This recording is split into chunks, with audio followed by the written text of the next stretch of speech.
নীল দরিয়ার উত্তাল ঢেউগুলো যেন গর্জন করে বলছে, আজ আমি তোকে ছাড়ব না। যে ফেরাউন নিজেকে খোদা দাবি করেছিল, আজ সে হাবুডুবু খাচ্ছে মৃত্যু যন্ত্রণায়। তার চোখের সামনে পাহাড়ের মতো দাঁড়িয়ে থাকা পানির দেওয়াল ধসে পড়ছে। সে চিৎকার করে বলতে চাইছে, আমি ঈমান আনলাম, কিন্তু ততক্ষণে বড্ড দেরি হয়ে গেছে। হাজার হাজার বছর পরও তার লাশটা আজও অবিকৃত অবস্থায় পড়ে আছে পৃথিবীবাসীর জন্য এক ভয়ঙ্কর নিদর্শন হয়ে। এই সেই ফেরাউন যে হাজার হাজার নিষ্পাপ শিশুকে মায়ের কোল থেকে কেড়ে নিয়ে হত্যা করেছিল শুধুমাত্র নিজের ক্ষমতা টিকিয়ে রাখার জন্য। আজ থেকে কয়েক হাজার বছর আগের কথা। মিশরের মাটিতে রাজত্ব করত এক নিষ্ঠুর শাসক, তার নাম ফেরাউন। সে এতটাই অহংকারী হয়ে উঠেছিল যে নিজেকে এই পৃথিবীর সর্বময় ক্ষমতার মালিক ভাবতে শুরু করল। বনি ইসরাইল ছিল তখন মিশরের দাস জাতি। ফেরাউন তাদের ওপর অমানুষিক নির্যাতন চালাতো, তাদের দিয়ে পাথর কাটার কাজ করাতো, বড় বড় পিরামিড আর অট্টালিকা তৈরি করাতো, কিন্তু বিনিময়ে তাদের ঠিকমতো খেতেও দিত না। মিশরের আকাশে বাতাসে তখন শুধুই মজলুমের হাহাকার। হঠাৎ একদিন ফেরাউন এক অদ্ভুত স্বপ্ন দেখল। সে দেখল বাইতুল মুকাদ্দাসের দিক থেকে দাউ দাউ করে জ্বলে ওঠা এক আগুন মিশরের দিকে ধেয়ে আসছে। সেই আগুন মিশরের সব ঘরবাড়ি জ্বালিয়ে ভস্ম করে দিল। ফেরাউনের রাজপ্রাসাদও রেহাই পেল না। অদ্ভুত ব্যাপার হলো, সেই আগুন শুধু কিবতীদের অর্থাৎ ফেরাউনের নিজের বংশের লোকদের ঘরবাড়ি পোড়ালো, কিন্তু বনি ইসরায়েলদের কিছুই হলো না। ঘামে ভেজা শরীরে ভয়ে চিৎকার করে ঘুম থেকে জেগে উঠল ফেরাউন। তার বুক ধড়ফড় করছে। সাথে সাথে দরবারের সব জাদুকর আর গণকদের ডেকে পাঠানো হলো। ফেরাউন বলল, আমি এমন এক স্বপ্ন দেখেছি যা আমাকে স্থির থাকতে দিচ্ছে না, এর ব্যাখ্যা কি? জাদুকররা হিসাব নিকাশ করে জানালো, হে মহারাজ, এই স্বপ্নের ব্যাখ্যা আপনার জন্য খুব একটা সুখকর নয়। বনি ইসরায়েল বংশে এমন এক পুত্র সন্তানের জন্ম হবে যে আপনার রাজত্ব ধ্বংস করে দেবে, তার হাতেই আপনার পতন ঘটবে। এই কথা শোনার পর ফেরাউন রাগে উন্মাদ হয়ে গেল। ক্ষমতার লোভ মানুষকে কতটা অন্ধ করতে পারে তা ফেরাউন প্রমাণ করল। সে সাথে সাথে এক নিষ্ঠুর আইন জারি করল।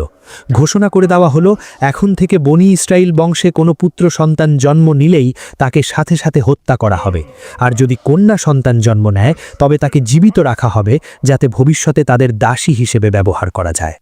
শুরু হলো এক নারকীয় হত্যাযজ্ঞ। মিশরের ঘরে ঘরে মায়েদের কান্না। কোনো মায়ের গর্ভে সন্তান এলেই ফেরাউনের গুপ্তচরেরা সেখানে নজরদারি শুরু করত। বাচ্চা জন্ম নেওয়ার পর যদি দেখা যেত ছেলে হয়েছে, সাথে সাথে মায়ের কোল থেকে কেড়ে নিয়ে তাকে জবাই করে দেওয়া হতো।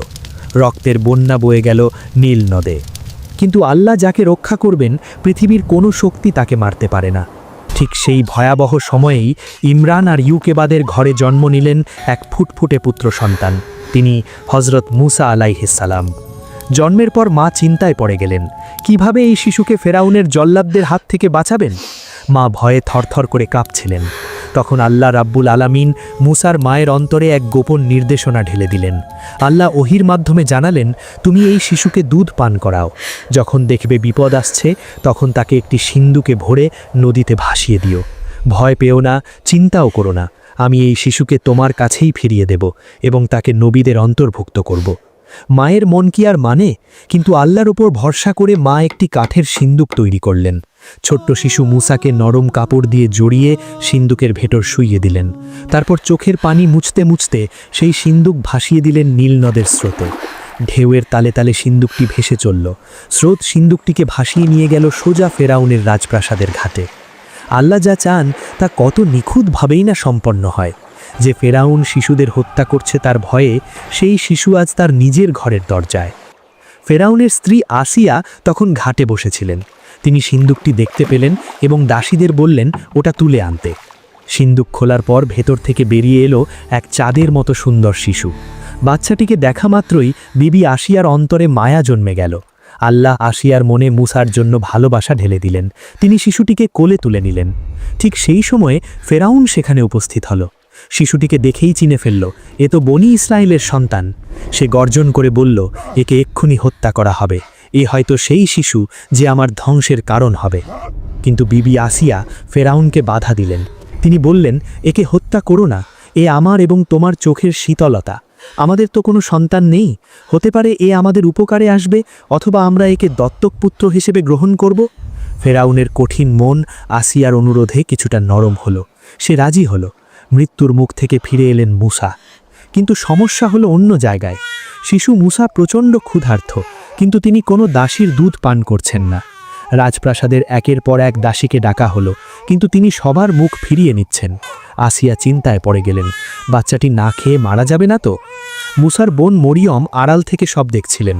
তিনি সাহস করে এগিয়ে এসে বললেন, আমি কি আপনাদের এমন এক পরিবারের খোঁজ দেব যারা এই শিশুটিকে পরম যত্নে লালন পালন করবে? মরিয়মের কথায় আসিয়া রাজি হলেন। মরিয়ম দ্রুত গিয়ে নিজের মা অর্থাৎ মুসার মাকে ডেকে আনলেন। মা যখন শিশুটিকে কোলে নিলেন, মুসা সাথে সাথে দুধ পান করতে শুরু করলেন। এভাবেই আল্লাহর ওয়াদা পূর্ণ হলো। তিনি বলেছিলেন, আমি তাকে তোমার কাছেই ফিরিয়ে দেব। মুসা তার মায়ের কাছেই বড় হতে লাগলেন, তাও আবার ফেরাউনের খরচে, ফেরাউনের প্রাসাদে। সময় গড়িয়ে চলল। মুসা আলাইহিসসালাম যৌবনে পদার্পণ করলেন। আল্লাহ তাকে জ্ঞান আর প্রজ্ঞা দান করলেন। তিনি জানতেন তিনি বনি ইসরাইল বংশের, ফেরাউনের বংশের নন। একদিন দুপুরে তিনি শহরের রাস্তা দিয়ে হাঁটছিলেন। তখন মানুষজন বিশ্রাম নিচ্ছিল, রাস্তাঘাট কিছুটা ফাঁকা। হঠাৎ তিনি দেখলেন দুজন লোক মারামারি করছে। একজন বনি ইসরাইল বংশের অর্থাৎ মুসার নিজ দলের, আর অন্যজন কিবতি বংশের অর্থাৎ ফেরাউনের দলের। বনি ইসরাইল লোকটি মুসার কাছে সাহায্য চাইল। মুসা আলাইহিসসালাম অন্যায় সহ্য করতে পারলেন না। তিনি কিবতি লোকটিকে থামানোর জন্য একটি ঘুষি মারলেন। তার এই এক ঘুষিতেই কিবতি লোকটি মাটিতে লুটিয়ে পড়ল এবং মারা গেল। মুসা আলাইহিসসালাম স্তম্ভিত হয়ে গেলেন। তিনি কাউকে হত্যা করতে চাননি, এটা ছিল নিছক দুর্ঘটনা। তিনি অনুতপ্ত হয়ে বললেন, এটা শয়তানের কাজ, নিশ্চয়ই শয়তান প্রকাশ্য শত্রু।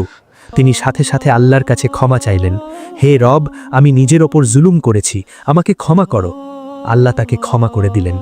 কিন্তু ঘটনাটি গোপন রইল না। পরদিন শহরে আবার বের হতেই সেই একই বনি ইসরাইল লোকটিকে আবার ঝগড়া করতে দেখলেন মুসা। তিনি তাকে ধমক দিয়ে বললেন, তুমি তো স্পষ্ট বিভ্রান্ত। কিন্তু যখন তিনি ঝগড়া থামাতে গেলেন, লোকটি ভয় পেয়ে চিৎকার করে বলে উঠল, হে মুসা, গতকাল যেমন তুমি এক ব্যক্তিকে হত্যা করেছ, আজ কি আমাকেও হত্যা করতে চাও? তুমি কি দেশে স্বৈরাচারী হতে চাও? এই কথার মাধ্যমে ফাঁস হয়ে গেল যে গতকালের হত্যাকাণ্ডের নায়ক মুসা। খবরটি বাতাসের বেগে ফেরাউনের কানে পৌঁছে গেল। ফেরাউন তো আগে থেকেই সুযোগ খুঁজছিল। সে আদেশ দিল, মুসাকে যেখানে পাওয়া যাবে সেখানেই হত্যা করা হবে। এক শুভাকাঙ্ক্ষী দৌড়ে এসে মুসাকে খবর দিল, হে মুসা, শহরের নেতারা তোমাকে হত্যা করার ষড়যন্ত্র করছে, তুমি এখনই এখান থেকে পালাও। মুসা আলাইহিসসালাম কাল বিলম্ব না করে মিশর ছেড়ে বের হয়ে পড়লেন। তার সাথে কোনো খাবার নেই, পানি নেই, কোথায় যাবেন তার কোনো ঠিক নেই। তিনি ভীত আর সতর্ক অবস্থায় পথ চলতে লাগলেন।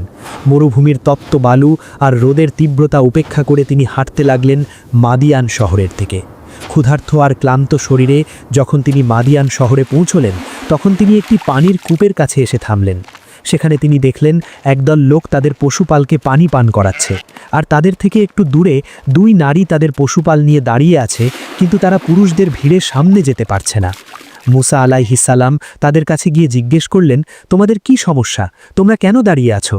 তারা বলল, আমরা আমাদের পশুদের পানি খাওয়াতে পারছি না যতক্ষণ না এই রাখালরা সরে যায়, আর আমাদের পিতা খুবই বৃদ্ধ, তাই তিনি আসতে পারেননি। ক্লান্ত থাকা সত্ত্বেও মুসা আলাইহিসসালামের দয়া হলো। তিনি ভিড় ঠেলে সেই নারীদের পশুগুলোকে পানি খাওয়ালেন। তারপর তিনি একটি গাছের ছায়ায় গিয়ে আশ্রয় নিলেন। তার পেটে তখন প্রচণ্ড ক্ষুধা। তিনি আকাশের দিকে তাকিয়ে আল্লাহর কাছে ফরিয়াদ করলেন, হে আমার রব, তুমি আমার প্রতি যে অনুগ্রহই নাজিল করবে, আমি আজ তার ভিখারি, আমি বড়ই অভাবী। আল্লাহর সাহায্য আসতে দেরি হলো না। একটু পরেই দেখা গেল সেই দুই নারীর একজন সলজ্জ পায়ে হেঁটে মুসার দিকে আসছেন। তিনি এসে বললেন, আমার পিতা আপনাকে ডাকছেন, আপনি যে আমাদের উপকার করেছেন তার পারিশ্রমিক আপনাকে দিতে চান। মুসা আলাইহিসসালাম সেই নারীর সাথে তাদের বাড়িতে গেলেন। সেই বৃদ্ধ পিতা ছিলেন হজরত শুয়াইব আলাইহিসসালাম। মুসা তাকে মিশরের সব ঘটনা খুলে বললেন। শুয়াইব নবী তাকে অভয় দিয়ে বললেন, ভয় পেও না, তুমি জালিম সম্প্রদায়ের হাত থেকে মুক্তি পেয়েছ। শুয়াইব নবী মুসাকে প্রস্তাব দিলেন, তুমি যদি 8 বছর আমার পশু চড়াও, তবে আমি আমার এই মেয়েকে তোমার সাথে বিয়ে দেব, আর যদি 10 বছর পূর্ণ করো তবে সেটা তোমার ইচ্ছা। মুসা রাজি হলেন। তিনি সেখানে 10 বছর থাকলেন, বিয়ে করলেন এবং সংসার জীবন অতিবাহিত করলেন।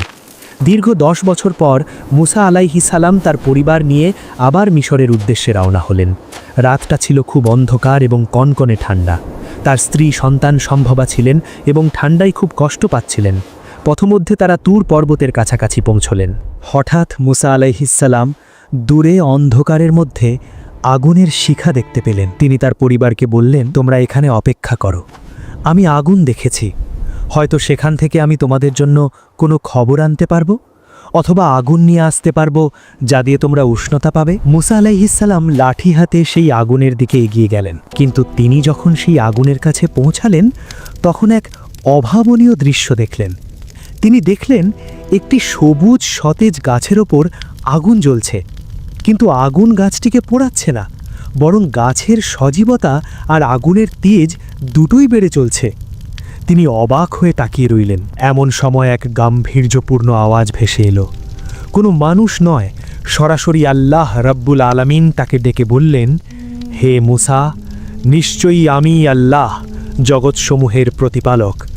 নিজের জুতো খুলে ফেলো, কারণ তুমি এখন পবিত্র তুয়া উপত্যকায় আছো। আমি তোমাকে মনোনীত করেছি। এখন মন দিয়ে শোনো যা ওহী করা হচ্ছে। আল্লাহ মুসাকে প্রশ্ন করলেন, হে মুসা, তোমার ডান হাতে ওটা কি? মুসা বিনীতভাবে উত্তর দিলেন, এটা আমার লাঠি। আমি এতে ভর দিই এবং এটা দিয়ে আমার ছাগলদের জন্য গাছের পাতা ঝরিয়ে দিই, আর এতে আমার আরও অনেক কাজ চলে। আল্লাহ বললেন, হে মুসা, তুমি তোমার হাতের লাঠিটি মাটিতে ফেলে দাও। আল্লাহ আদেশ পাওয়া মাত্রই মুসা লাঠিটি মাটিতে ফেলে দিলেন। ফেলার সাথে সাথেই একই কাণ্ড, মুহূর্তের মধ্যে সেই শুকনো কাঠের লাঠিটি এক বিশাল অজগর সাপে পরিণত হলো এবং সেটি কিলবিল করে দৌড়াতে লাগলো। এই দৃশ্য দেখে মুসা ভয় পেলেন এবং পেছনের দিকে সরে যেতে চাইলেন। আল্লাহ তাকে অভয় দিয়ে বললেন, ভয় পেও না, ওটাকে ধরো, আমি ওটাকে আবার তার আগের অবস্থায় ফিরিয়ে দেব। মুসা সাহসে বুক বেঁধে কাঁপা কাঁপা হাতে সাপটিকে ধরলেন, আর সাথে সাথেই সেটি আবার সাধারণ লাঠিতে পরিণত হলো। আল্লাহ দ্বিতীয় আরেকটি নিদর্শন দেখালেন, বললেন, তোমার হাত বগলের নিচে রাখো এবং বের করে আনো। মুসা তাই করলেন। হাত বের করার পর দেখা গেল তার হাতটি পূর্ণিমার চাঁদের মতো উজ্জ্বল আলো ছড়াচ্ছে, অথচ তাতে কোনো রোগ বা খুঁত নেই। আল্লাহ বললেন, এই দুটি হলো তোমার রাবের পক্ষ থেকে বড় নিদর্শন। এখন তুমি ফেরাউনের কাছে যাও, সে সীমা লঙ্ঘন করেছে, নিজেকে খোদা দাবি করেছে। তাকে গিয়ে বলো সে যেন বনি ইসরাইলকে মুক্তি দেয়। তিনি আল্লাহর কাছে ফরিয়াদ করলেন, হে আমার রব, আমার মুখের জড়তা দূর করে দাও, যাতে তারা আমার কথা বুঝতে পারে। আল্লাহ তার দোয়া কবুল করলেন। মুসা মিশরের দিকে রওনা হলেন। দীর্ঘ সময় পর মুসা আবার সেই রাজপ্রাসাদে প্রবেশ করলেন যেখানে তিনি বড় হয়েছেন। কিন্তু আজ তিনি রাজপুত্র নন, আজ তিনি আল্লাহর নবী। ফেরাউনের দরবার তখন জাঁকজমকপূর্ণ। মন্ত্রী, সেনাপতি আর সভাসদদের মাঝখানে ফেরাউন অহংকারের সাথে বসে আছে। মুসা এবং হারুন সরাসরি ফেরাউনের চোখের দিকে তাকিয়ে বললেন, আমরা জগৎসমূহের প্রতিপালকের পক্ষ থেকে প্রেরিত রসুল, বনি ইসরায়েলকে আমাদের সাথে যাওয়ার অনুমতি দাও এবং তাদের ওপর নির্যাতন বন্ধ করো। ফেরাউন তাচ্ছিল্যের হাসি হেসে বলল, জগৎসমূহের প্রতিপালক আবার কে? আমিই তো তোমাদের বড় রব। আর হে মুসা, তুমি কি সেই ব্যক্তি নও যে আমাদের ঘরে লালিত পালিত হয়ে আমাদেরই এক ব্যক্তিকে হত্যা করেছ? তুমি তো অকৃতজ্ঞ। মুসা আলাইহিসসালাম বললেন, আমি তখন না জেনে ওই কাজ করেছি, কিন্তু এখন আমার রব আমাকে জ্ঞান ও নবুয়ত দান করেছেন, আর যে লালন পালনের খোঁটা তুমি দিচ্ছ তা তো তোমারই অত্যাচারের ফল।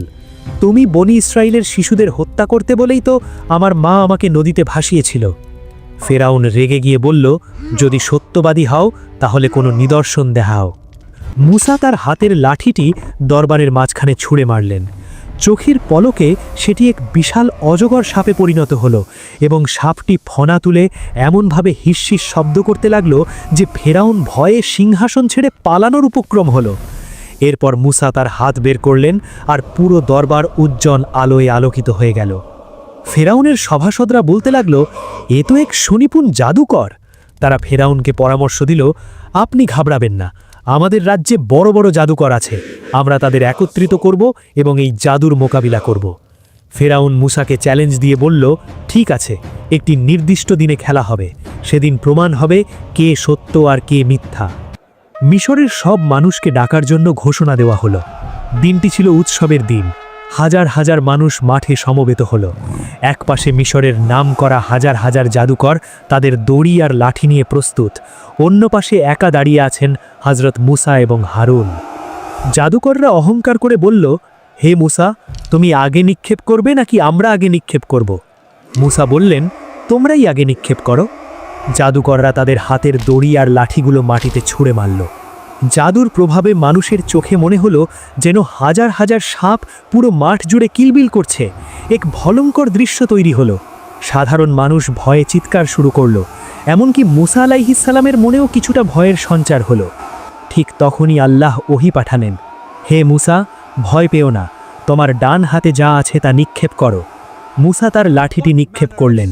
লাঠিটি এক বিশাল অজগরে পরিণত হলো এবং জাদুকরদের তৈরি করা সেই হাজার হাজার নকল সাপগুলোকে গিলে ফেলতে শুরু করলো। মুহূর্তের মধ্যে মাঠ পরিষ্কার হয়ে গেল। জাদুকরদের জাদুর কোনো চিহ্নই রইল না। এই দৃশ্য দেখে জাদুকররা বুঝতে পারল এটা কোনো সাধারণ জাদু নয়, এটা মানুষের সাধ্যের বাইরে, এটা নিশ্চয়ই কোনো মহাশক্তির কাজ। সাথে সাথে হাজার হাজার জাদুকর সিজদায় লুটিয়ে পড়ল। তারা চিৎকার করে ঘোষণা দিল, আমরা ঈমান আনলাম মুসা ও হারুনের রবের প্রতি। ফেরাউন রাগে হিতাহিত জ্ঞান হারিয়ে ফেলল। সে জাদুকরদের হুমকি দিয়ে বলল, আমার অনুমতি ছাড়াই তোমরা ঈমান আনলে? আমি তোমাদের হাত পা বিপরীত দিক থেকে কেটে ফেলব এবং খেজুর গাছে শুলে চড়াবো। কিন্তু যারা সত্য চিনে ফেলেছে তারা বলল, তুমি যা ইচ্ছা করতে পারো, আমরা আমাদের রবের কাছেই ফিরে যাব। এই ঘটনার পর ফেরাউনের জিদ আরও বেড়ে গেল। সে বনি ইসরায়েলের ওপর অত্যাচারের মাত্রা বাড়িয়ে দিল। আল্লাহ ফেরাউনের জাতির ওপর একের পর এক আযাব পাঠাতে শুরু করলেন। প্রথমে এলো রক্তের বন্যা। তারা পানি খেতে গেল, দেখল পানি রক্ত হয়ে গেছে। কলসি ভরা পানি রক্ত, নীল নদের পানি রক্ত। তারা তৃষ্ণায় মারা যাওয়ার অবস্থা। তারা ছুটে এলো মুসার কাছে, বলল, হে মুসা, তোমার রবের কাছে দোয়া করো, এই আযাব দূর হলে আমরা ঈমান আনব। মুসা দোয়া করলেন, আযাব সরে গেল, কিন্তু তারা আবার বেঈমানি করল। এরপর এলো ব্যাঙের আযাব। লাখে লাখে ব্যাঙ তাদের ঘরবাড়ি, বিছানা, খাবারের পাত্র সব জায়গায় ভরে গেল। তারা শান্তিতে বসতে পারে না, ঘুমাতে পারে না। আবার তারা মুসার কাছে কাকুতি মিনতি করল। মুসা দোয়া করলেন, ব্যাঙ চলে গেল, কিন্তু তারা আবার ওয়াদা ভঙ্গ করল। এরপর এলো উকুনের আযাব, পঙ্গপালের আযাব। একের পর এক আযাবে ফেরাউনের রাজত্ব তছনছ হয়ে গেল, কিন্তু ফেরাউনের অহংকার কমল না। অবশেষে আল্লাহ মুসাকে চূড়ান্ত নির্দেশ দিলেন।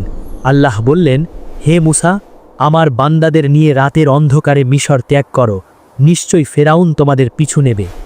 আল্লাহর আদেশ পেয়ে মুসা আলাইহিস সালাম বনি ইসরায়েলকে গোপনে প্রস্তুত হতে বললেন। রাতের অন্ধকারে লক্ষ লক্ষ বনি ইসরায়েল সন্তান তাদের যা কিছু সম্বল ছিল তা নিয়ে মুসার নেতৃত্বে মিশরের সীমানা পেরিয়ে লোহিত সাগরের দিকে যাত্রা শুরু করল। সকালবেলা ফেরাউন খবর পেল যে বনি ইসরায়েল পালিয়েছে। সে রাগে অগ্নি শর্মা হয়ে তার বিশাল সেনাবাহিনী প্রস্তুত করার নির্দেশ দিল। রথ, ঘোড়া, হাতি আর হাজার হাজার সৈন্য নিয়ে ফেরাউন নিজেই সেই বাহিনীর নেতৃত্ব দিল। ধুলোর ঝড় তুলে ফেরাউনের বাহিনী মুসার কাফেলার পিছু নিল। একদিকে বিশাল লোহিত সাগর, যার কোনো কুল কিনারা দেখা যায় না, আর অন্যদিকে ধেয়ে আসছে মৃত্যুর দূত ফেরাউন ও তার বাহিনী। বনি ইসরায়েলের লোকেরা ভয়ে কেঁপে উঠল।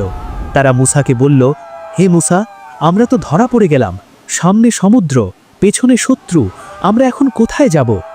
মুসা আলাইহিস সালাম অত্যন্ত দৃঢ় কণ্ঠে বললেন, কখনোই না, আমার সাথে আমার রব আছেন, তিনি অবশ্যই আমাকে পথ দেখাবেন। সমুদ্রের তীরে এসে মুসা দাঁড়িয়ে আছেন। বাতাসের গর্জন আর সমুদ্রের ঢেউয়ের শব্দ, পেছনে ফেরাউনের সেনাবাহিনীর ঘোড়ার খুঁড়ের আওয়াজ শোনা যাচ্ছে। ঠিক সেই চরম মুহূর্তে আল্লাহ ওহী পাঠালেন, হে মুসা, তোমার লাঠি দিয়ে সমুদ্রে আঘাত করো। মুসা তার লাঠি দিয়ে সমুদ্রে আঘাত করলেন। সাথে সাথে এক অবিশ্বাস্য ঘটনা ঘটল। সমুদ্রের পানি দুই ভাগ হয়ে গেল। মাঝখান দিয়ে তৈরি হলো শুকনো রাস্তা। পানি দুই পাশে বিশাল পাহাড়ের মতো দাঁড়িয়ে রইল। বনি ইসরায়েলের লোকেরা এই অলৌকিক দৃশ্য দেখে অবাক হয়ে গেল। তারা ভয়ে ভয়ে সেই শুকনো রাস্তা দিয়ে হাঁটা শুরু করল। এদিকে ফেরাউন তার বিশাল বাহিনী নিয়ে সমুদ্রের তীরে এসে পৌঁছালো। সে দেখল সমুদ্রের মাঝখান দিয়ে রাস্তা তৈরি হয়ে গেছে।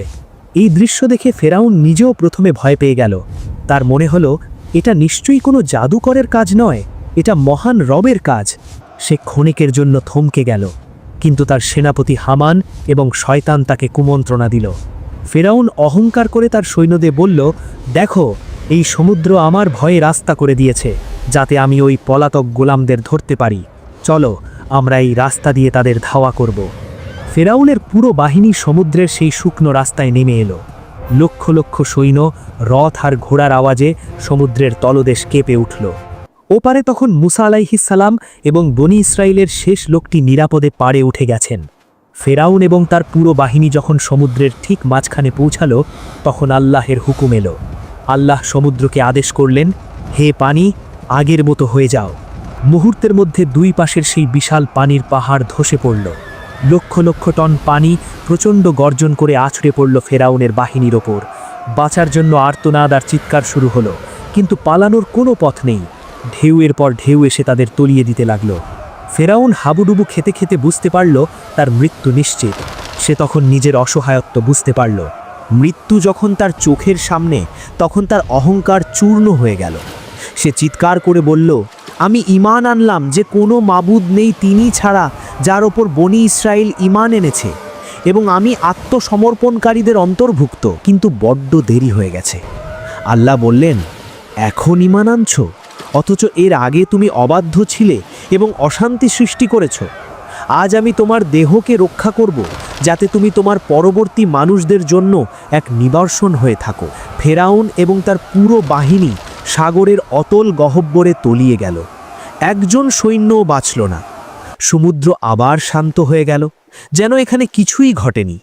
ওপারে বনি ইসরায়েলের লোকেরা দাঁড়িয়ে দেখল তাদের চোখের সামনে তাদের বহু বছরের শত্রু ধ্বংস হয়ে গেল। কিন্তু বনি ইসরায়েলের মনে একটা সন্দেহ রয়ে গেল। তারা মুসাকে বলল, হে মুসা, ফেরাউন তো নিজেকে খোদা দাবি করত। সে কি সত্যিই মারা গেছে, নাকি সে আবার ফিরে আসবে? তাদের সন্দেহ দূর করার জন্য আল্লাহ ঢেউয়ের মাধ্যমে ফেরাউনের লাশটাকে তীরের কাছে ছুঁড়ে ফেলে দিলেন। সবাই দেখল যে ফেরাউন তাদের ওপর এত অত্যাচার করত, সে আজ কত অসহায়ভাবে পড়ে আছে। তার সেই জাঁকজমক নেই, সেই ক্ষমতা নেই, শুধু পড়ে আছে এক নিথর দেহ। হাজার হাজার বছর পেরিয়ে গেছে, কিন্তু আল্লাহর কথা আজও সত্য। মিশরের পিরামিডের ভেতর মামি হিসাবে ফেরাউনের নাশ আজও সংরক্ষিত আছে, যা দেখে পৃথিবীবাসী শিক্ষা নেয় যে অহংকারের পতন কতটা ভয়াবহ হতে পারে। ফেরাউনের এই কাহিনী আমাদের শেখায় যে ক্ষমতা আর শক্তি থাকলে মানুষ নিজেকে অনেক কিছু মনে করে, কিন্তু আল্লাহর শক্তির কাছে পৃথিবীর সব ক্ষমতা তুচ্ছ। ফেরাউন তার ক্ষমতা দিয়ে নিজেকে বাঁচাতে পারেনি, তার ধন সম্পদ তাকে রক্ষা করতে পারেনি। নীল নদের পানি, যা ছিল মিশরের প্রাণ, সেই পানিই হয়ে উঠল ফেরাউনের মরণ। আজও যখন কেউ নীল নদের পাড়ে দাঁড়ায়, বাতাস যেন কানে কানে বলে যায়, সাবধান, অহংকার করো না, কারণ এই মাটিতেই শুয়ে আছে ইতিহাসের সবচেয়ে বড় অহংকারী, যার পরিণতি ছিল ভয়াবহ। আল্লাহ আমাদের সবাইকে ফেরাউনের মতো পরিণতি থেকে রক্ষা করুন এবং মুসা আলাইহিস সালামের মতো দৃঢ় ঈমান দান করুন। আমিন।